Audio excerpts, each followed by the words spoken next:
이번에는 그 미국의 재정 적자에 대한 우려의 목소리에 대한 질문을 네네. 좀 드리고 싶은데요. 지금 현재 그 10년물 국채 수익률을 보니까 4.3까지 올라갔더라고요. 네. 그래서 이 국채 수익률이 생각만큼 안 떨어지는 것 같은데 기준금리는 인하하고 있는데요. 네네.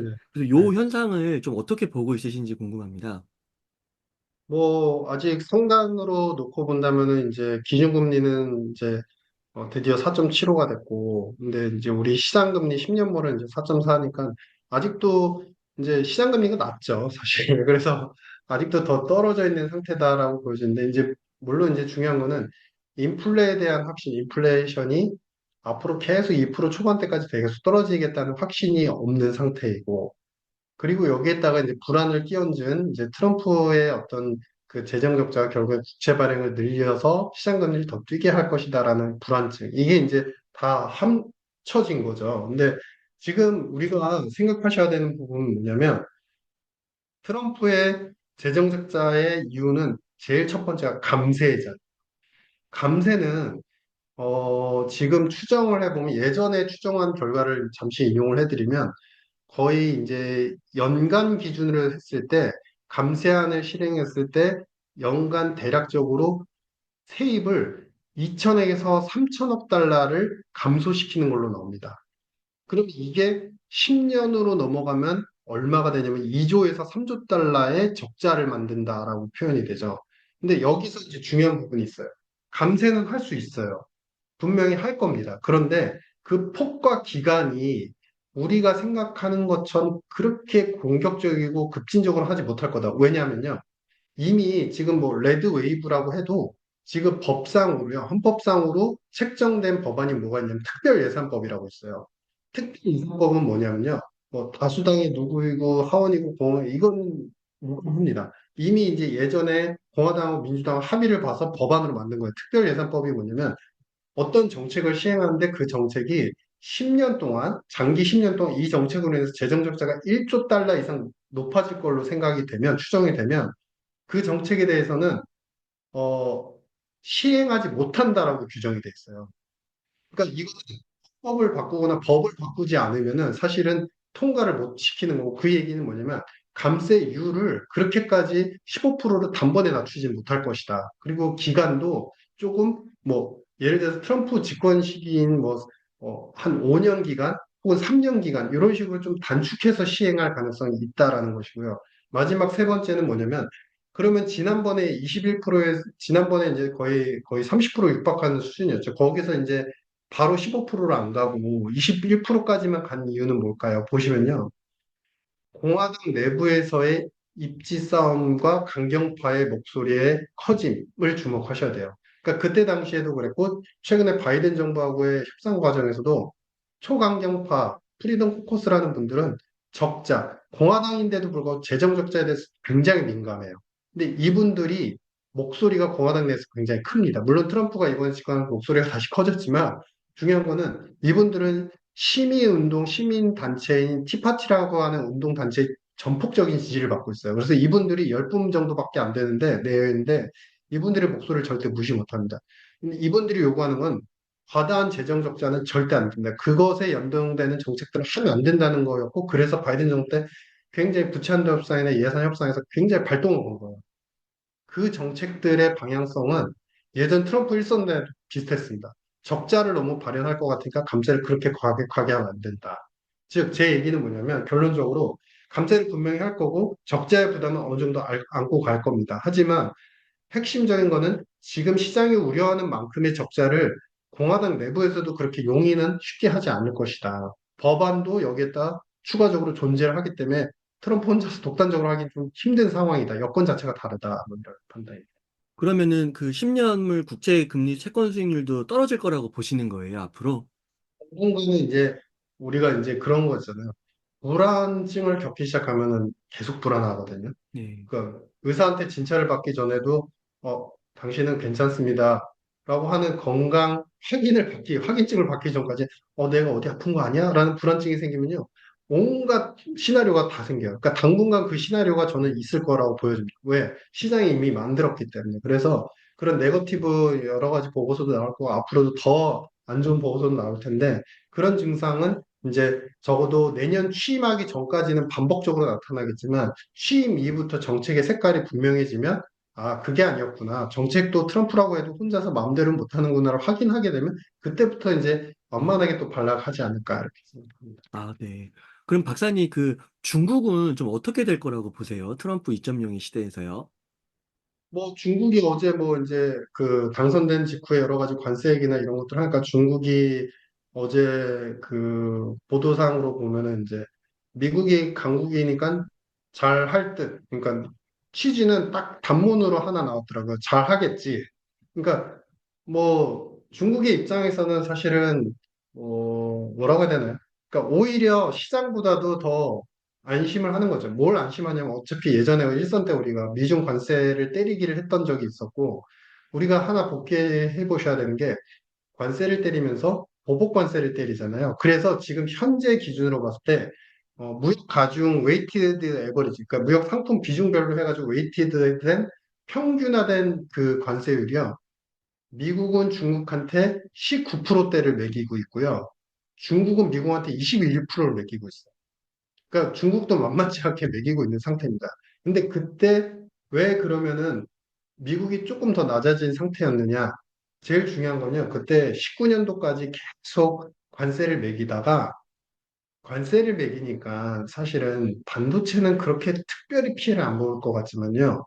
미국 제조업, 어떤 대통령에 대해 제조업을 강조하잖아요. 제조업에서 특히 월마트를 보시면 이해가 빠르세요.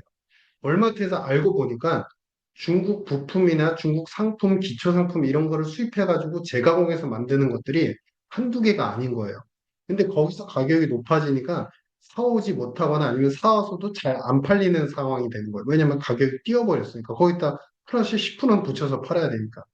그러면서 경제가 악화되고 약화가 되니까 19년도 초반 들어서면서 그때 당시에 음, 오히려 무역 협정을 하면서 상호 간의 관세율을 낮추자라고 협정을 제의한 사람이 누구냐면 트럼프였어요. 본인이 매겨놓고 본인이 다시 협정을 체결하자, 낮추자라고 했죠. 그러다 보니까 관세가 평균 관세가 최고 뭐 세율은 25%까지 때렸지만 전체적으로는 19%, 중국에 대해서 19%에 머물러 있는 거예요. 자, 이 얘기는 뭐냐면 중국이 지금 그거를 신경 쓰지도 않고 있을 뿐만 아니라 오히려 경제적인 피해를 고수하면서까지 자국의 피해를 고수하면서까지 집권의 어떤 강력함을 유지하고 시진핑의 체계를 유지하는 데 더 주력을 하고 있는데 어차피 때렸다가도 또 협의하자고 나올 게 분명한 미국의 트럼프 방식에 대해서 한번 바꿨잖아요. 그러니까 이제는 그러면 우리는 또 다른 판로를 찾으면 돼라는 입장의 계산이 분명히 세워져 있을 거고 미리 겁먹을 필요도 없고 이유도 없다라는 입장으로 지금 저는 해석이 되고 있다 이런 생각입니다. 네. 그 박사님께서는 그 미중 패권 전쟁에서 미국이 좀 이미 승리했다, 뭐 이렇게 보시는 편이신가요? 어떠신가요? 패권이라고 하면 이제 중요한 거는 우리가 그 패권을 갖기 위해서는 화폐에 대한 패권, 통화의 패권을 갖췄을 때 이겼다, 졌다라고 이제 표현을 할 수 있고 그래서 이 게임은 이제 일어나 봐야 사실 한쪽이 무너져 봐야 사실 알 수 있는 게임이긴 한데요. 제가 판단하기로는 약간 그런 느낌이죠. 그러니까 아주 쉽게 표현해드리면 어, 미국은 아직까지도 종합격투기 선수예요. 근데 네. 중국도 선수 자격을 갖췄어요. 근데 이분은 중국은 복싱 선수예요. 아, 종합격투기가 아니라 그냥 아마추어 복싱 선수. 그러니까 모든 체계나 이런 뭐 스타일링, 그다음에 뭐 이제 우리가 링에서 뛸 수 있는 이런 권한 이런 것들은 다 갖췄는데 모든 프레임들, 연합을 하고 있는 국가, 그다음에 통화 결제 시스템을 갖춘 그런 정도 이런 걸 보면 유사하게 모든 틀은 갖췄어요. 근데 뭔가 좀 그 규모에 비해서 절대적으로 여리거나 조금 약간은 너무나 좀 작은데 혹은 너무나 조금 약간 넓지가 않은데 약간 이런 이제 생각이죠. 그래서 아직까지는 따라가려고 노력하지만 패권의 어떤 국가로서 틀을 갖추기에는 아직은 상당히 멀었다. 패권의 틀을 완벽하게 가지려면요. 어찌됐든 지금 화폐에 대한 패권을 가져야 되고 그 화폐의 패권은 결국에는 국가적인 정책 시스템에서 나오거든요. 근데 제가 이건 제 개인적인 판단인데 공산주의를 유지하면서 패권 국가가 된다? 그거는 양립 불가능한 이야기다. 여러분. 어, 그럼 미국의 좀 강력한 그 리쇼어링 흐름 속에서요, 네네. 우리나라는 좀 괜찮을 거라고 보세요? 그래서 저는 이제 앞서도 말씀드린 것처럼 반도체에 대해서도 보조금 지급을 안 할 거고, 그다음에 당연히 뭐 그로 인해서 관세도 매겨주고, 그러니까 너무 부정 시나리오에 먼저 집중할 어, 필요는 없고, 미국의 정책의 어떤 방향성을 읽는 게 중요하다라는 생각이에요. 그러니까 사실 트럼프의 발언 하나하나를 다 신경 쓰면은 그냥 정신만 혼미해질 뿐이에요. 그러니까 발언에 그리고 정책의 기조의 흐름을 읽자. 제가 생각할 때는 AI는 미국 중심의 AI, 그리고 미국에서만 생산할 수 있는 AI로 완벽하게 그 구축을 해 나갈 겁니다. 그러면 우리는 그 밸류체인에서 계속적으로 기업들, 우리나라 삼성전자 파이닉스 있잖아요. 사실 디램, HBM에 들어간 디램을 갖다 공급할 수 있는 그 통로에 대해서는 계속적으로 긍정적으로 모색하고, 관건은 뭐냐면, 우리가 하고 있는 것들, 우리가 잘하는 것들을 일본이나 아니면은 반도체 동맹에서 특히 이제 대만 쪽까지도 이용할 가능성이 큰데 일본의 대만 쪽에서 들어갈 수 있는 공급 제품을 우리가 뺏기지 않게끔 먼저 하는 것이 중요하다. 근데 일본은 지금 제일 먼저 하고 있는 게 또 투자예요. 미국에 대해서 투자를 하고 있어요. 그러니까 우리도 이 미국에 대한 투자나 물론 기업가나 경영자 입장에서는 입장이 조금은 다를 수 있지만, 보조금 여부에 불과, 이제 그 여부를 따지지 않고, 현지에서 공장을 건설해서 계속적으로 반도체 라인에 그 길로 들어가려는 노력의 움직임이 상당히 중요하고, 그것이 테티컬하게 그때그때 즉시적인 대응이 잘 된다면, 절대 우리나라한테 나쁜 기회는 아니다. 과거의 경험을 말씀을 드리자면, 그때 18년도에서 이제 처음 관세가 발효가 되고 관세가 매겨지면서 중국계 대미 수출은 확연히 떨어집니다. 근데 중국하고 알고 보면 우리나라가 제조업 분야에서 경합하는 산업이 꽤 많았었어요. 많아요. 그래서 그런 부분에서 중국한테 수입하는 것이 적어지니까 한국에서 수입하는 게 많아지면서 우리나라의 대미 수출 비중은 1% 정도 오히려 좀 높아지기 시작을 하거든요. 그러니까 분명 기회는 존재를 한다. 미리 겁먹을 필요도 없다. 이런 생각입니다. 아, 네. 그래서 박사님께서 앞서서 이제 빅테크, 인프라, 그리고 한국에서는 바이오 산업, 이런 쪽을 좀 주목해보면 좋겠다고 네네네. 말씀해 주셨는데, 그러면 추가적으로 좀 질문을 드리고 싶은 게, 그 암호화폐 산업은 네네. 지금 보면은 그 비트코인 가격, 또 일론 머스크의 네네. 테슬라 많이 네. 오르잖아요. 그 친환경 네네. 전기차 이런 쪽도 오르는데, 네네. 궁금한 게 먼저 좀 질문을 드릴 게 이런 암호화폐 쪽은 규제가 좀 풀리고 이번에 공화당이 상원과 하원도 다 장악하고 거기에 대다수가 또 네. 친암호화폐 계열이고 뭐 이런 얘기가 나오면서 규제 네. 완화를 통해서 굉장히 발전할 것 같은 논지들이 나오는데 여기에 대해서는 좀 어떻게 네. 생각하세요? 가능성이 있다고 생각을 하고요. 아, 요거를 바이든 정부 때 그 스타일로 복귀를 해보면, 그때 마리아나 이제 대마를 갖다가 의료용 합법, 그 치료제의 합법으로 인정을 하겠다라는 정책을 미리 발표를 했었고, 그것 때문에 이제 먼저 올랐죠. 대마 관련되는 기업들의 주가가 먼저 올랐었는데, 정말 많이 올랐습니다. 먼저 올랐는데. 근데 정책은 언제쯤 구체화됐냐면요. 올해 초인가요? 올해 초쯤에 정책이 급해서 나온 거예요. 그러니까 그동안 너무 힘들었죠. 그 아, 관련된 기업들이. 그러니까 제가 말씀을 드리는 거는 뭐냐면 분명히 좋은 정책은 나올 텐데, 어, 제가 이제 비트코인이나 전문가가 아니고 알트나 암호화폐 전문가가 아니어서도 있지만 제일 중요한 거는 정책이 나오기 전에 너무나 과격하게 상승하는 거는 조금 위험하고 신중한 접근이 필요하다는 것이고요. 다만 정책이 나올 수 있는 시나리오를 먼저 계산하고 그런 정책이 나왔을 땐 뭐 가격이 얼마든 적극적인 투자는 저는 괜찮다고 생각합니다. 왜냐하면 되는 거기 때문에. 근데 제가 참고로 생각을 할 때 이번에 이제 상하원 이제 레드웨이브로 완전히 장악을 했고 그러면 대마 때보다 정책은 조금 더 빠를 거예요. 아, 지금처럼 대마가 관련된 정책이 뭐 거의 4년째 돼가지고 이제 정책이 나온 건데 그렇게까지 늦진 않을 것 같고요. 저는 이제 현실적으로 미국 행정부에서 어느 정도 암호화폐를 받아들이면서도 여론을 어느 정도 조성하는 데 있어서 긍정적인 역할을 하고 그러면서도 암호화폐 시장을 갖다가 어느 정도 인정하는 출발점은 최초에는 뭐 테슬라 자동차 결제에 대한 시스템들 이런 것들을 옹호하는 바를 했지만 이번에는 좀 다르다고 생각합니다.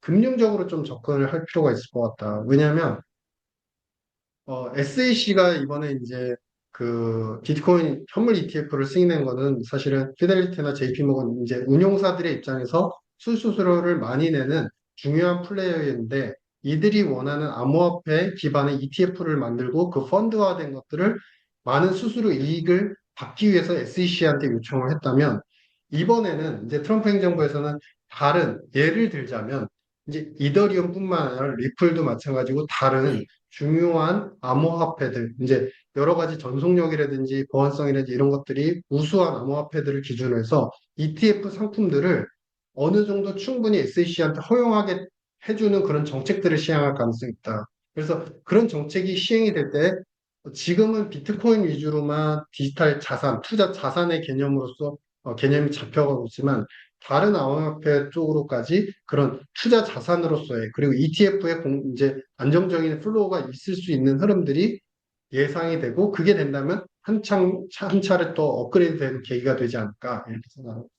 네, 그리고 그 트럼프가 당선되면서 친환경 산업 쪽은 안 좋을 것이다라는 얘기가 나오더라고요. 근데 또 일론 머스크는 또 엄청난 수혜를 받을 것이라고 얘기하고, 그래서 이거는 친환경은 안 좋지만 테슬라만은 좋다, 뭐 이렇게 봐야 되는 걸까요?